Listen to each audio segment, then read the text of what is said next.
It's me, Noel, and you're watching Noel Curious.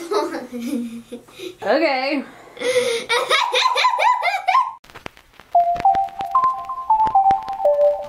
I'm so curious. Hello. Today we're going to be getting into awesome woman of science, microbiologist, Esther Lederberg. Esther Lederberg. Here's a picture of Esther. Here's a picture I've done of her. So our girl Esther was born in 1922 in the Bronx.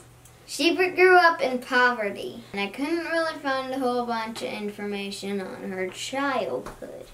But from what I found, she was smart, funny, and a great storyteller, and she really liked medieval and Baroque music. That reminds me of one of my favorite musicians. The medieval and the Renaissance period are not the same, but I love the Renaissance artist, Lady Prudence. I miss seeing her at the Renaissance fair. COVID sucks. But she has a great YouTube channel, and you can find some of her music on Spotify. You should totally check her out. Lady Prudence. So anyway, Esther ended up going to college to study French literature, but she switched her major to biochemistry. Those two subjects could not be more different. I wonder what turned her on to biochemistry. Now, while she was studying, she was still so poor that she would save frog legs after dissection for food. At least she's resourceful. Not what I would do, but okay. You have no idea what you would do. You've never had to worry about where your food is coming from. That's a privilege. She got her master's degree from Stanford. In that same year, she married her husband, Joshua, who also liked medieval music. Then she went on to get her doctorate at the University of Wisconsin. Again? Yes. Wisconsin. Wisconsin. Wisconsin.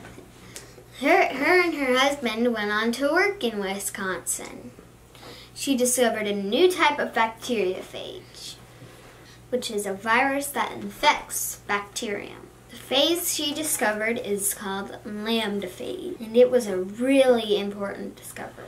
But because it behaved differently than the other bacteriophages that they've discovered in the past. It didn't kill its host immediately. It would hide out in the bacteria and wait until it was about to die. And then it would replicate itself. This opened an opportunity to study it in a different way, which helped us get a better understanding of things like RNA, DNA, and some diseases.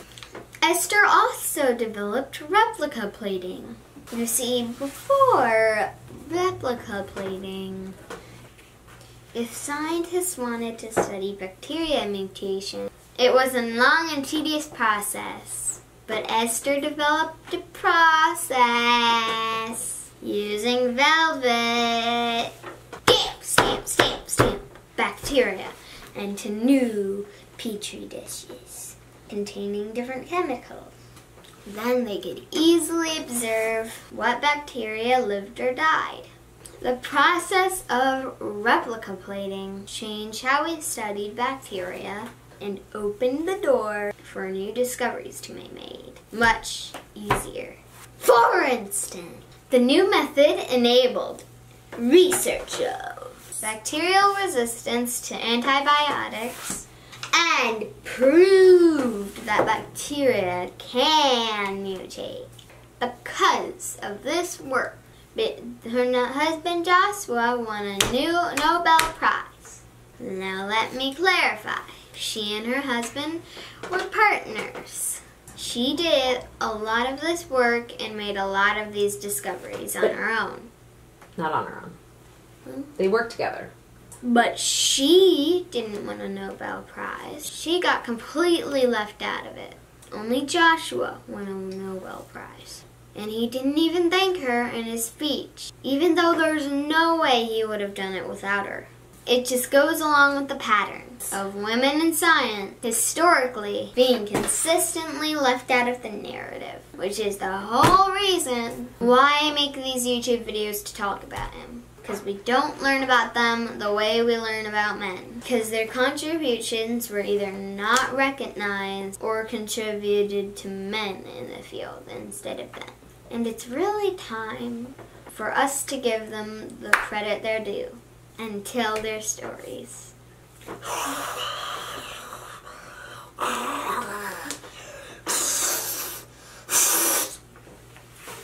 Sucking up energy.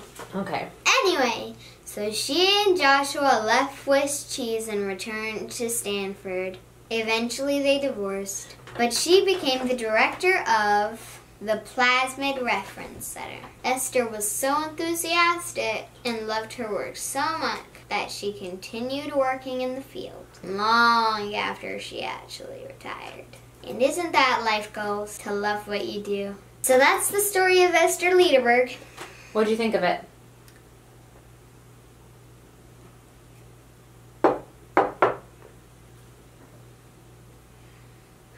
Do you have any thoughts? Why? Huh? Why? Why what? Why do men? Why do men? Why do men? Women deserve more. Alright guys, I still have merch for sale in my Etsy store. All of my proceeds go towards my education. Don't forget to like, subscribe, click that bell for notifications, join my Facebook page, follow me on Instagram, and most of all, stay safe out there, wear your masks, and stay curious. Bye!